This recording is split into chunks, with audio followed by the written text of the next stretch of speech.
सभी को जय हिंद। ये हमारा रोज का है द लास्ट लेसन कक्षा 12 का। हमने पार्ट 1 पढ़ लिया था।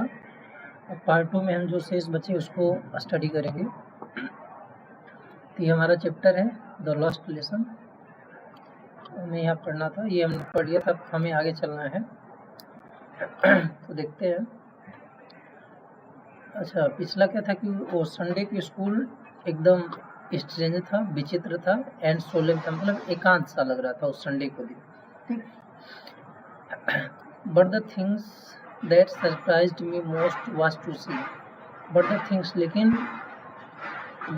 दैट सरप्राइज्ड मी, वह चीज़ जो मुझे सबसे ज़्यादा सरप्राइज करती है क्या थी, वाज टू सी। ठीक है, देखता है कि ऑन द बैक बेंच, पीछे बेंच पे, on the back bench that were always empty, सबसे ज़्यादा फ्रेंच को क्या आश्चर्यचकित करता है कि वो पीछे देखता है कि जो पीछे वाला बेंच हमेशा एम्प्टी रहता था, हमेशा खाली रहता था। वहाँ क्या है, the village people sitting quietly, वहाँ पे जो गांव के लोग हैं वो भी आके क्या करी हैं, क्वाइटली सिटिंग बैठे हुए, मतलब वो पीछे जब देखता है तो देखता है कि गांव के लोग भी वहाँ आके एकदम शांतिपूर्वक बैठे हुए, वो उसे चीज़ ज़्यादा आश्चर्यचकित करती है। वो कैसे बैठे थे, लाइक आवर सेल्फ, हमारी तरह गांव के लोग भी आके वहाँ पे बैठे थे। ओल्ड हाउसर, कौन कौन आया था, old Hauser with his 3 cornered hat, 3 corner का मतलब होता है तिकोना, 3 कॉर्नर हैट, वो अपना क्या किया था, तिकोना टोपी, हैट मतलब टोपी, तिकोना टोपी पहने हुए आया था। And the farmer mayor, farmer means मतलब होता है पिछला या भूतपूर्व, और कौन आया था, फार्मर मेयर आया था, गांव का जो मेयर है। एंड द फार्मर पोस्टमास्टर, भूतपूर्व postmaster, and the several others beside, इसके अलावा कई अन्य सारे लोग आए थे जो पीछे बेंच पे बैठे हुए थे। एवरीबडी लुक्ड सैड, और सब लोग कैसे दिख रहे थे, एवरीबडी लुक्ड सैड, और सभी लोग जितने लोग बैठे थे वो क्या कर रहे थे, दुखी दिख रहे थे। And Hauser had brought an old primer, और जो हाउसर था वो क्या लाया था, ओल्ड प्राइमर लाया था, बॉल पोथी होती है वो ओल्ड प्राइमर लाया था। And thumb at the edge, और जो बाल पोथी लाया था उसके किनारे पे, एज का मतलब होता है किनारा, उसके किनारे पे क्या अंगूठे का निशान एकदम पड़ा हुआ था। And he held it open on his knee, और वो जो बुढ़ा था उस बाल पोथी को अपने घुटनों पे, ऑन हिज नी मतलब अपने घुटनों पे, ओपन मतलब खोला हुआ था, खोल के पकड़ा हुआ था। ठीक, अपने घुटने पे खोल के पकड़ा हुआ था। With is the great spectacles, spectacles का मतलब होता है गूगल्स, चश्मा, और अपने बड़े बड़े चश्मा के साथ, ठीक है, अपने बड़े बड़े चश्मा के साथ, लेइंग अक्रॉस द पेज, वो पूरे पेज पे क्या कर रहा था, देख रहा था। यहाँ लेइंग का मतलब होता है कि जो उसका चश्मा है पूरे पेज पे पड़ा हुआ है, पेज पे पड़ा हुआ का मतलब वो पूरे पेज को क्या कर रहा है, देख रहा है। ठीक है, मतलब पीछे बेंच पे बूढ़े लोग आए हैं, वो क्या किए, बाल पोथी लाए हैं और उन्हें बड़े चश्मों के साथ बाल पोथी को क्या कर रहे हैं, देख रहे हैं। While I was wondering about it all, little French बोलता है कि मैं जब इन सभी के बारे में सोच रहा था, ठीक है, while I was wondering about it all, जब मैं ये सब के बारे में क्या कर रहा था, सोच रहा था, तो मिस्टर हेमेल माउंटेड, ठीक है, mister Hamel mounted his chair, mister Hamel क्या करते हैं, माउंटेड हिज चेयर, यानी अपने चेयर पे क्या करते हैं, बैठ जाते हैं, मिस्टर हेमेल अपने चेयर पे बैठ जाते हैं। And in the same grave, grave का मतलब होता है गंभीर, ठीक है,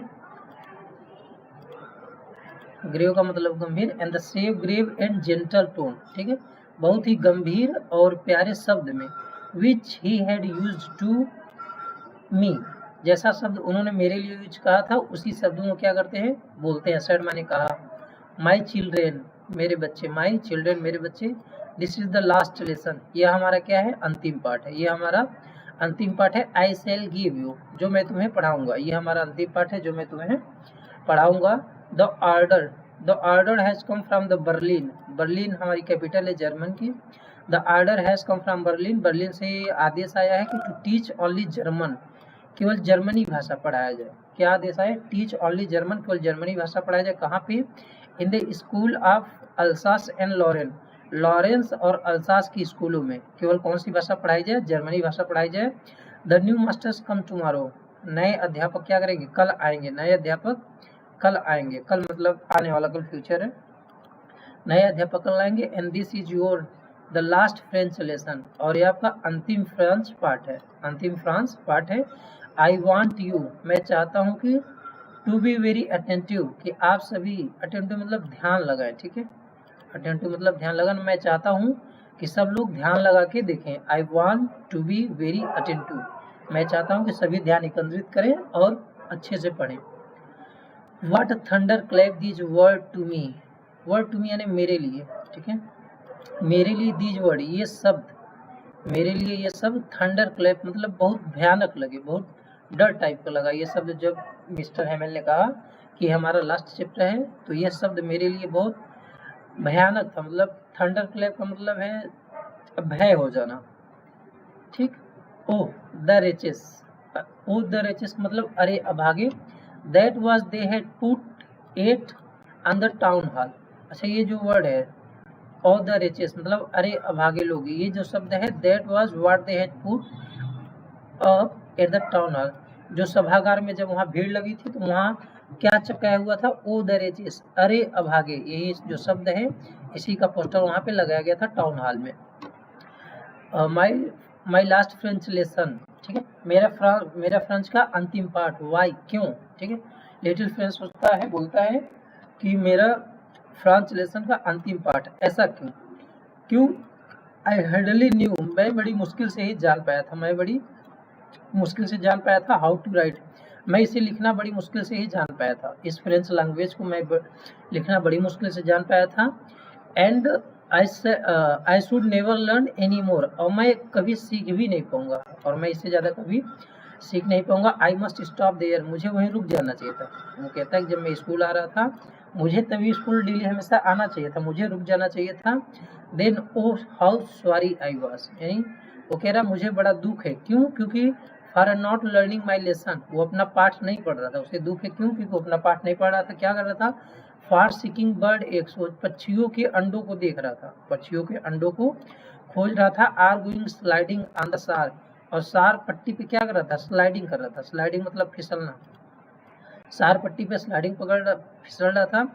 और my books that had seemed such a nonsense while एगो, वह कहते हैं कुछ क्षण पढ़े, व्हाइल एगो का मतलब कुछ क्षण पहले, जो उसकी किताबें थी, कुछ क्षण पहले उसकी किताबें क्या लग रही थी, एकदम नॉनसेंस लगी थी, बोरिंग लग रही थी, उसकी सारी किताबें उसको बोरिंग लग रही थी। And so heavy to carry, और उसे ले जाने में बहुत भारी फील हो रहा था। जैसे माई ग्रामर, उसकी ग्रामर की किताब, and my history of the संत, और संतों की इतिहासों की किताब, वर ओल्ड फ्रेंड्स नाउ, अब हमारी क्या हो गई, पुरानी मित्र हो गई है। लिटिल फ्रेंड बोलता है जो किताबें पहले हमें बोरिंग लग रहा था, नॉनसेंस लग रहा था, ले जाने में हैवी लग रहा था, अब वही मेरी ग्रामर की किताबें और हिस्ट्री की किताबें मेरी क्या है, ओल्ड फ्रेंड है। That I couldn't give up, give up मतलब छोड़ना, जिसे मैं कभी नहीं छोड़ूंगा, जिसे मैं कभी नहीं छोड़ूंगा। एंड मिस्टर हेमेल टू, और मिस्टर हेमेल टू यानी मिस्टर हेमेल को भी मैं नहीं छोड़ना चाहूँगा। The idea that he was going away, यह जो विचार था, यह मेरे अंदर जो विचार था कि ही वॉज गोइंग अवे, वो हमसे दूर जा रहे हैं, ही वॉज गोइंग अवे दूर जा रहे हैं। दैट, इस विचार ने, I should never see him again, अब मैं उन्हें कभी नहीं देख पाऊंगा। मेरे अंदर जो विचार यह था कि मिस्टर हेमल जा रहे हैं, and I should never see him again, मैं उन्हें कभी दोबारा नहीं देख पाऊंगा। मेड मी फॉरगेट, इस विचार ने क्या किया, made me forget all about his ruler and how crinkly he was, इस विचार ने ये सब मेरे दिमाग से भुला दिया कि वह कितने बदमिजाज थे, यानी क्रिंक मतलब बदमिजाज, गुस्सेले टाइप के। इस विचार ने मुझे क्या किया, सब कुछ भुला दिया कि वो कितने बदमिजाज थे, और उनके भयानक जो छड़ी थी, हिज रूलर, उनकी जो छड़ी थी, उस सबको मैंने क्या कर दिया, भुला दिया। किस विचार ने भुला दिया, कि वो अब जा रहे हैं, मैं उन्हें कभी मिल नहीं पाऊंगा। इस विचार की वजह से मैंने उनके सारे, जो उनकी छड़ी थी, जो उनका डर था, और वो कितनी बदमिजाज है, मतलब कितने गुस्सेले टाइप थे, ये सब मैं क्या करता हूँ, वो भूल जाता है।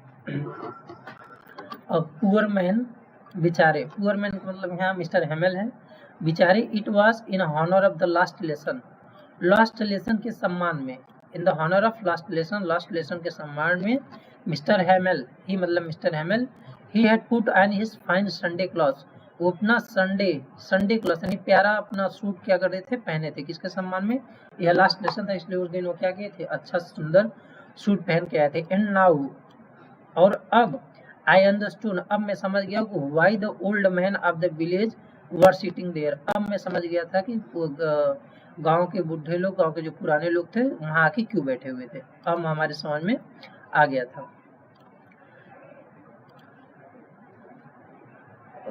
In the back of the room के पीछे क्यों बैठे हुए थे। इट वॉज बिकॉज, वह इसलिए आए थे, इसलिए आए थे क्योंकि दे वर सॉरी, उन्हें बहुत दुख था, दे वर सॉरी टू, उन्हें भी बहुत दुख था, जो गांव के लोग आए थे उन्हें भी क्या था, बहुत दुख था। क्या दुख था कि they had not gone to school, वे स्कूल नहीं गए थे, वे स्कूल नहीं गए थे। मोर, मोर का मतलब था ज्यादा, उन्हें यह दुख था कि वे भी ज्यादा स्कूल नहीं गए थे। It was their way of thinking, धन्यवाद देने का यह उनका तरीका था, धन्यवाद देने का यह उनका तरीका था, जो गांव के लोग आए थे और धन्यवाद देने का उनका तरीका था। किसको धन्यवाद देना, आवर मास्टर, हमारे अध्यापक को, हमारे अध्यापक को उनके धन्यवाद देने का यह क्या था, तरीका। मास्टर को धन्यवाद क्यों दे रहे हैं, for his 40 years of faithful service, ठीक है, 40 साल ईमानदारी से सेवा करने के लिए, हमारे मास्टर को 40 साल ईमानदारी से सेवा करने के लिए। And showing their respect for the country that was theirs no more, अब जो कंट्री, यह देश जो उनका नहीं है उसके लिए सम्मान दिखाना, ठीक है, यह देश जो उनका अब नहीं है उसके लिए सम्मान दिखाना। और लगभग 40 सालों से ईमानदारी से सेवा करने के लिए गांव के लोग वहां धन्यवाद देने के लिए क्या करते थे, इकट्ठे हुए थे। और गांव के लोगों का यह क्या था, धन्यवाद देने का तरीका था कि वो लोग भी आके वहां बैठे हुए हैं, पढ़ रहे हैं। आगे चलते हैं हम, आगे पैसेज है। While I was thinking about all this, जब मैं इन सभी के बारे में सोच ही रहा था, लिटिल फ्रेंच कहता है जब मैं इन सभी के बारे में सोच ही रहा था, I heard my name called, मैंने देखा कि मेरा नाम बुलाया गया है, I heard my name called, मेरा नाम बुलाया गया है। And it was my turn, यह मेरी बारी थी। रिसाइट मतलब दोहराने की, उच्चारण करने की, जो याद करने के लिए दिया गया था। रिसाइट माने दोहराना, उच्चारण करना या बोलना। अब यह मेरी बारी थी बोलने की। What would I not have given, मैंने क्या नहीं किया, What would I not given, मैंने क्या नहीं किया, to be able to say, यानी कहने के समर्थ में मैंने क्या क्या नहीं किया, to able to say that dreadful rule of participle, participle के भयफुल या भयानक नियमों को, पार्टिसिपल के भयानक नियमों को तेज आवाज, वेरी लाउड, तेज आवाज में, and clear and without, and clear,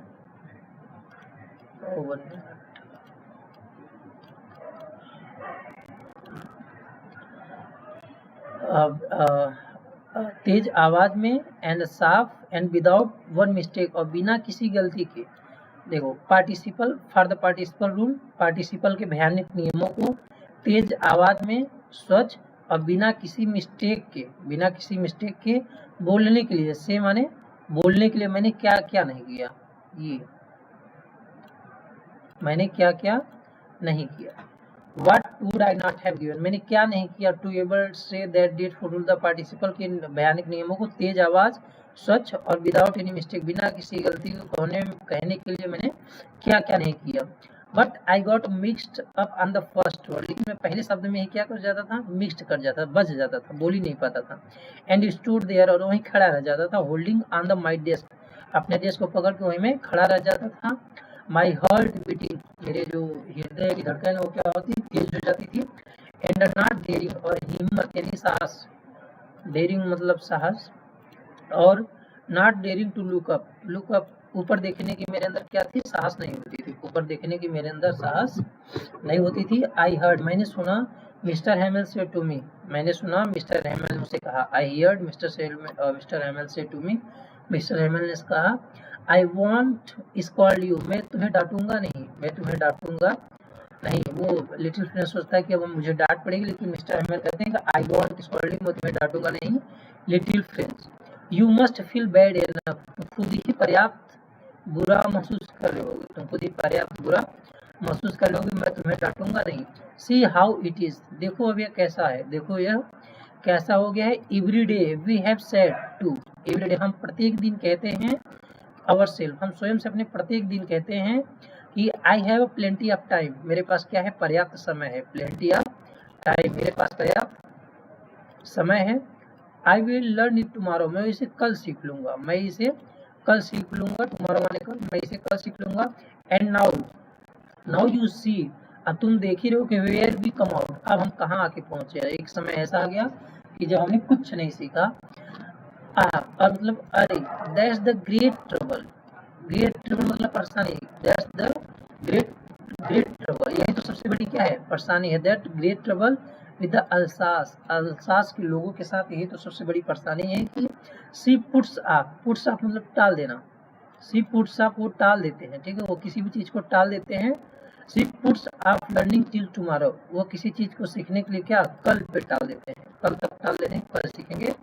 and now those fellow, अब वो लोग, दोज फेलो आउट देयर, जो बाहरी लोग हैं, दोज फेलो आउट देयर, जो बाहरी लोग हैं, विल हैव द राइट, उनके पास अधिकार होगा, सी टू यू, उनके पास तुमसे कहने का क्या अधिकार होगा कि हाउ इज इट, कैसा है, हाउ इज इट, कैसा है, यू प्रिटेंड, प्रिटेंड मैंने दिखावा करना, यू प्रिटेंड, हम जैसे दिखावा करते हैं कि हम क्या है, you pretend to be a French man, तुम फ्रांसीसी होने का क्या करते हो, दिखावा करते हो। एंड येट माने फिर भी, यू कैन नाइदर स्पीक ना राइट, तुम ना तो पढ़ सकते हो और ना लिख सकते हो योर ओन लैंग्वेज, तुम अपनी भाषा ना तो पढ़ सकते हो और ना ही लिख सकते हो, लेकिन तुम दिखावा करते हो, तुम क्या हो, फ्रांसीसी हो, तुम अपनी भाषा ही ना तो पढ़ पाते हो ना तो लिख पाते हो। बाहर के लोगों को ये कहने का क्या हो जाएगा, अधिकार हो जाएगा। But you are not worse, लेकिन तुम खराब नहीं हो, लेकिन तुम बुरे नहीं हो, पुअर लिटिल फ्रेंड्स, तुम बुरे नहीं हो। We have all a great deal to reproach ourselves with, केवल तुम ही बुरे नहीं हो, we have all a great deal to reproach ourselves with, हम सभी लोग बुरे, हम लोगों ने सब एक ऐसा काम ही किया कि आज यहाँ तक हमारी स्थिति है कि बाहर के लोग भी कह रहे हैं कि आप फ्रांसीसी होने का दिखावा करते हैं, लेकिन आपको ना तो लिखना आता है ना तो पढ़ना आता है, और केवल तुम ही बुरे नहीं हो। Your parents were not anxious enough to have you learn, anxious मतलब चिंतित, तुम्हारे जो माता पिता हैं वो ज्यादा चिंतित नहीं थे, तुम्हारे माता पिता ज्यादा चिंतित नहीं थे, enough to have you learn, तुम्हारे पढ़ाने के बारे में उनको ज्यादा चिंता नहीं थी। दे प्रेफर्ड, प्रेफर्ड मतलब जब किसी दो चीजों में कंपेयर किया जाता है कि किसी को हम ज्यादा अच्छा मानते हैं, they prefer to put you work, वे तुमसे काम करना ज्यादा अच्छा समझते थे। On the farm of the mills, किसी कारखाने या फार्म में तुमसे काम कराना वो लोग ज्यादा अच्छा समझते थे पढ़ने से, ठीक है। So as to have a little more money, ताकि थोड़ा सा ज्यादा पैसा कमा सके, ताकि थोड़ा सा ज्यादा पैसा कमा सके। एंड आई, और मैं भी, I have been to blame also, और मैं अपने आप को भी क्या करता हूँ, ब्लेम करता हूँ। ब्लेम का मतलब होता है, ब्लेम मतलब अपने ऊपर इल्जाम लगाना, वो कहते हैं मैं अपने आप को भी इल्जाम लगाता हूँ। हैव आई, क्या मैंने, हैव आई नॉट ऑफेन, क्या मैंने प्रायः sent you to water my flowers, क्या मैंने तुम्हें प्रायः अपने पौधों को पानी देने के लिए नहीं भेजा है, मतलब मिस्टर रैमल भी अपने आप को ब्लेम करते हैं कि क्या मैंने तुम्हें प्रायः अपने पौधों को पानी देने के लिए नहीं भेजा है। इंस्टेड ऑफ लर्निंग लेसन, तुम्हें अपना पाठ पढ़ने के बजाय क्या मैंने तुमको अपने पौधों को पानी देने के लिए नहीं भेजा था। And when I wanted to go fishing, और जब मैं मछली पकड़ना चाहता था, जब मैं मछली पकड़ना जाना चाहता था, did I not just give a holiday, क्या मैंने तुमको छुट्टी नहीं दे दी थी। लेकिन फिर अपने आप को दोष देते हैं कि मैं तुमको छुट्टी देता था जब मुझे मछली पकड़ने जाना होता था, या तुमको पाठ पढ़ने की बजाय मैं तुम्हें फूलों को पानी देने के लिए बोल देता था। लर्निंग, ये देखो, इंस्टेड ऑफ का मतलब के बजाय, इंस्टेड ऑफ मतलब के बजाय। Then from the one thing another, और तब एक के बाद एक काम मैंने तुमको क्या करता था, दे देता था। Mister हैमिल went on talk of the French language, mister हैमिल French language के बारे में क्या है, बात कर रहे थे, एंड सेइंग दैट, और कह रहे थे, it was the most beautiful language in the world, संसार में सबसे सुंदर भाषा है। कौन सी भाषा, फ्रेंच भाषा संसार में सबसे सुंदर है। द क्लियरेस्ट, एकदम साफ है, सुंदर है। एंड द मोस्ट लॉजिकल, और बहुत ही तार्किक है। That we must guard it among us, that we must guard, हमें इसकी क्या करनी चाहिए, सुरक्षा करनी चाहिए। Among us and never forget it, हमें अपने बीच में इसकी सुरक्षा करनी चाहिए और कभी भी भूलना नहीं चाहिए। इट बिकॉज, क्योंकि हमें अपनी भाषा नहीं भूलना चाहिए, क्योंकि when a people are enslaved, जब पीपल कभी गुलाम हो जाते हैं, जब पीपल कभी गुलाम हो जाते हैं, एज लॉन्ग एज, जितने लंबे समय तक they hold fast to their language, जितने समय तक वो अपने भाषा से बंधे रहते हैं, जितने लंबे समय तक अपने भाषा को जानते रहते हैं, पकड़ बनाए रखते हैं। As if they had the key to their prison, तब तक उन्हें अपने जेल की चाबी उनके पास होती है। जब तक हम अपने धर्म, अपनी भाषा को मजबूती से पकड़े रहेंगे, तब तक हमें अपने जेल की चाबी मेरे पास ही रहेगी। Then he open the grammar, अब तब वो क्या करते हैं, ग्रामर की किताब खोलते हैं। And read us our lesson, और हमें अपना पाठ क्या करते हैं, पढ़ाते हैं। आई वॉज अमेज्ड, मैं आश्चर्यचकित था। आई वॉज अमेज्ड, मैं आश्चर्यचकित था। To see how well I understood, मैं आश्चर्यचकित था। लिटिल फ्रेंड्स कहता है मैं आश्चर्यचकित था कि मैं इसे कितने अच्छे से समझ रहा हूँ।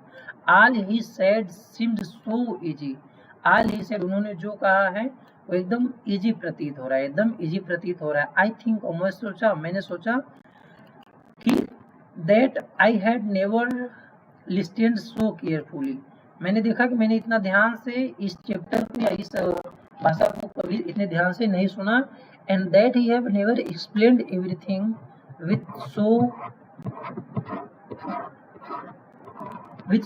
मच पेशेंस, और मिस्टर हैमिल ने कभी इतना धैर्य के साथ पढ़ाया भी नहीं था। वो आज उसको इतना समझ में आ रहा है। वो कहता है मैंने कभी धैर्य से सुना ही नहीं, और मिस्टर हैमिल ने धैर्य के साथ कभी पढ़ाया नहीं है। It seemed almost as if the poor man wanted to give, ऐसा प्रतीत हो रहा था। इट सीम्ड ऑलमोस्ट, लगभग ये सब ऐसा प्रतीत हो रहा था कि बेचारे द पुअर मैन, यानी बेचारे mister Hamel, wanted to give us all he knew before the going, ऐसा प्रतीत हो रहा था कि जाने से पहले, बिफोर गोइंग, जाने से पहले, ऑल ही न्यू, जितना उनके पास जानकारी है, जितना उनके पास जानकारी है, वांटेड टू गिव अस, वो हमें दे देना चाहते हैं। ऐसा प्रतीत हो रहा था कि जाने से पहले उनके पास जितनी जानकारी, वो जितना जानते हैं, वांटेड टू गिव अस, हमें दे देना चाहते हैं।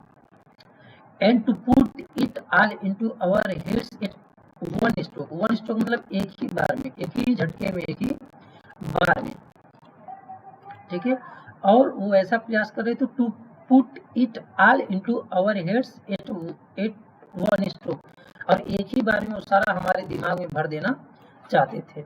आफ्टर द ग्रामर, ग्रामर पढ़ाने के बाद, ग्रामर की किताब पढ़ाने के बाद, we had a lesson in writing, हमारा क्या, लिखने का काम हुआ।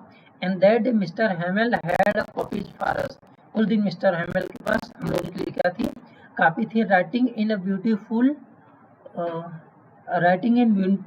राउंड हैंड, और जो बड़ी ही सुंदर भाषा में लिखा हुआ था, उस कॉपी में क्या था, बड़ी ही सुंदर भाषा में लिखा हुआ था, फ्रांस अल्सास, ये लिखा हुआ था, उसमें बड़ी सुंदर भाषा में लिखा हुआ था। They looked like little flags, और वो कैसा दिख रहा था, छोटे झंडे की तरह दिख रहा था, छोटे झंडे की तरह दिख रहा था। And floating everywhere in the school room, और स्कूल के सभी रूमों में क्या कर रहा था, फहर रहा था। And hung from the rod, और रॉड यानी छड़ी से क्या हुआ था, लटकाया हुआ था। At the top of the our desk, हमारे डेस्क के ऊपर छड़ी के सहारे क्या हुआ था, वो जो फ्लैग था लटकाया हुआ था। You are to have seen, तुम्हें देखना चाहिए, आपको देखना चाहिए कि how everyone set to work, सब लोग कितने अपने कामों में व्यस्त हैं, सब लोग कितने कामों में व्यस्त है। And how quite it was, और वो दिन का क्लास कितना शांत था, सब लोग अपने काम में कितने व्यस्त हैं, और दिन कितना शांत था। The only sound was the scratching of the pens over the paper, केवल एक ही आवाज आ रही थी। The sound only was the scratching of the pens over the paper, केवल एक ही आवाज आ रही थी, पेपर पर पेनों को रगड़ना, पेपर पर पेनों को रगड़ने की केवल आवाज आ रही थी। स्क्रैचिंग मतलब रगड़ना, पेपर पर केवल पेनों की रगड़ने की आवाज आ रही थी। Once some beetles flew in, but nobody paid any attention to them. एक बार कमरे में जैसे कोई चीज होता है या कुछ उड़ता है, लेकिन once some beetles flew in, कमरे में क्या करते हैं, कमरे में मधुमक्खियां, या beetles मतलब उड़ने वाले मधुमक्खियां होती है, वो क्या कमरे में उड़ती हैं, लेकिन उस समय सब इतना बिजी थे। But nobody paid any attention to them, उन पे कोई ध्यान नहीं देता है। Not even the little ones, उसमें से छोटे लोग भी ध्यान नहीं देता है।